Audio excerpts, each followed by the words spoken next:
Hey guys, it's Lance from Christianity Minute. Well, it's election time. Tuesday is only 2 days away, and then we'll have a change with many members of our government. This time often presents a dilemma with many Christians because there's so much mudslinging out there.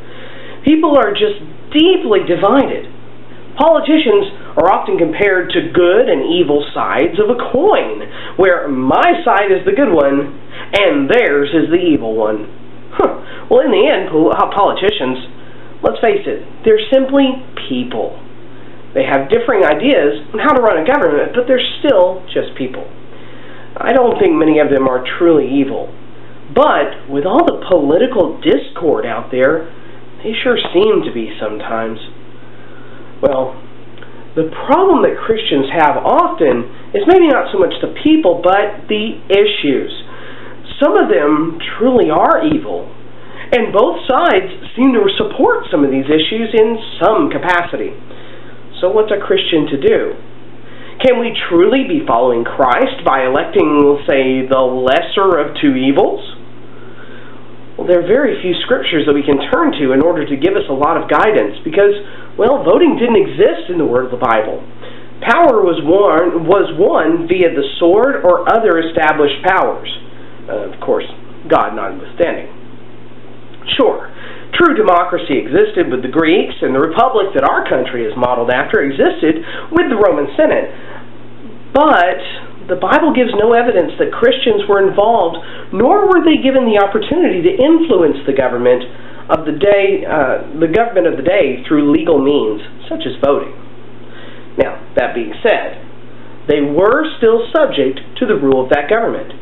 In Romans chapter 13, verses 1 through 5, it says, "Let every person be subject to the governing authorities. There is no authority except from God, and those that exist have been instituted by God. Therefore, whoever resists the authorities resists what God has appointed, and those who resist will incur judgment. For rulers are not a terror to good conduct, but to bad. Would you have no fear of the one who is in authority? Then do what is good, and you will receive his approval. For he is God's servant for your good. But if you do wrong, be afraid, for he does not bear the sword in vain. For he is the servant of God, an avenger who carries out God's wrath on the wrongdoer. Therefore, one must be in subjugation, not only to avoid God's wrath, but also for the sake of conscience. So, we are required to be subject to the rule of government that we live under." And sometimes it's hard for a Christian to accept that fact.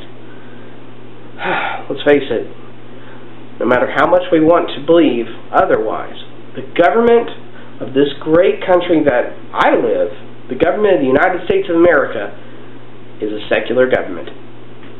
When politicians legalize homosexual marriage or abortion, or other ideas that are evil in the sight of God, they can do that. And we still have to accept that as the law of land. Now, don't get me wrong. We don't and should never accept it as righteousness just because it's the law of the land.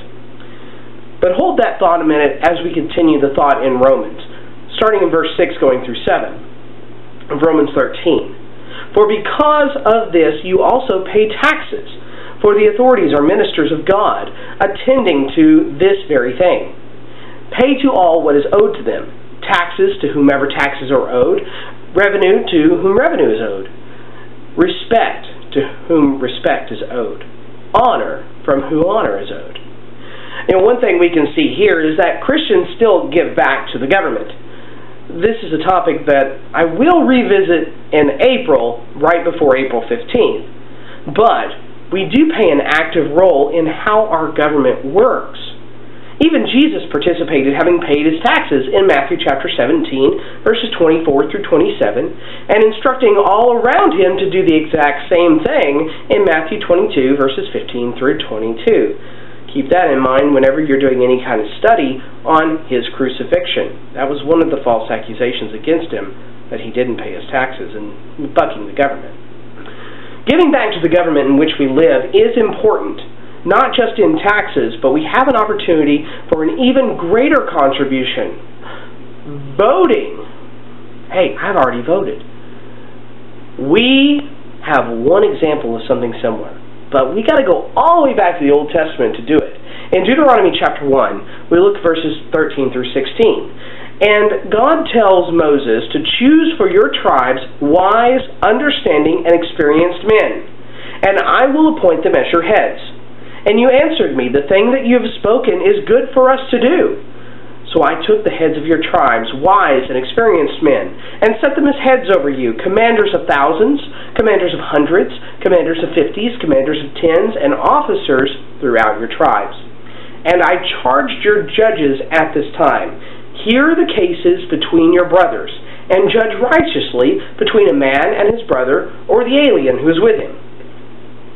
You know, appointing our rulers is a wonderful act that we really should take part in. But now we come back to that original question. How do we pick the lesser of two evils and still be following Christ? You know, I think there is a key verse that we really need to remember. Let's go back to Romans again. Romans chapter 3, verse 21 through 23. It says, "But now the righteousness of God has been manifest apart from the law. Although the law and the prophets bear witness to it, the righteousness of God through faith in Jesus Christ for all those who believe.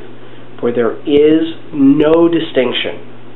For all have sinned and fallen short of the glory of God." Now what he's talking about here is about how this law is now gone to the Gentiles. This law of Christ, the law of Moses, has now been done away with. It's been fulfilled. But I want to focus on verse 23. All have sinned and fallen short of the glory of God. Nobody's perfect.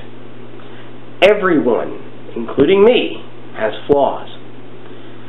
And everyone who has the knowledge to sin has sinned in some way. You know, choosing a ruler who has ideas which are contrary to following Christ is truly inevitable. If Christians avoid the voting process altogether, the only ones voting will be the evil ones who are of the world.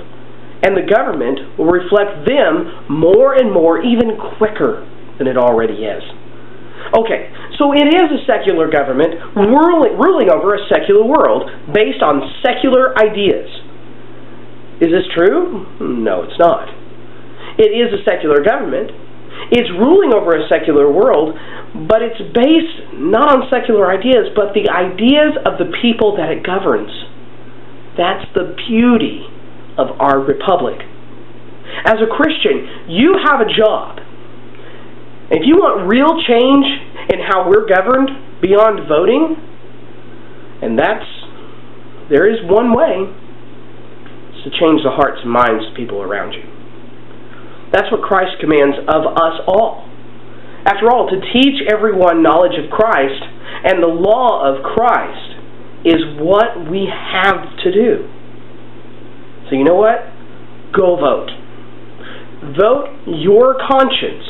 I, personally, myself, will not vote for a politician who looks to further the cause of abortion. I believe that's evil. But that doesn't mean that you cannot vote for a pro-choice candidate. Whoa! That's a scary thing to say for a Christian. But here's the thing. We vote to continue the government with folks who can do the job. And we will change them by changing ourselves and the communities that we live in. We vote for the people that best represents who we are. Remember when I said that we should never accept unrighteousness? Well, that's how we fight it. We continue to teach and preach and win the hearts for Christ. And when we do that, the politicians who reflect those views of the men and women he or she represents, those people will change too. And their thoughts and their stances will change as well. So go vote. That's been your Christianity Minute for this week. Remember, if you liked this video, give me a thumbs up. If you didn't like it, there's also a thumbs down icon as well. I'd be happy to answer any questions you have or comments you may have in the comments section below. If you would like to see more from me here at Christianity Minute, click the subscribe button and hit that bell icon if you want notifications. I post every Sunday night right around the 6 o'clock hour. And don't forget, I'll say it again, go vote! And I'll see you next week right here on Christianity Minute.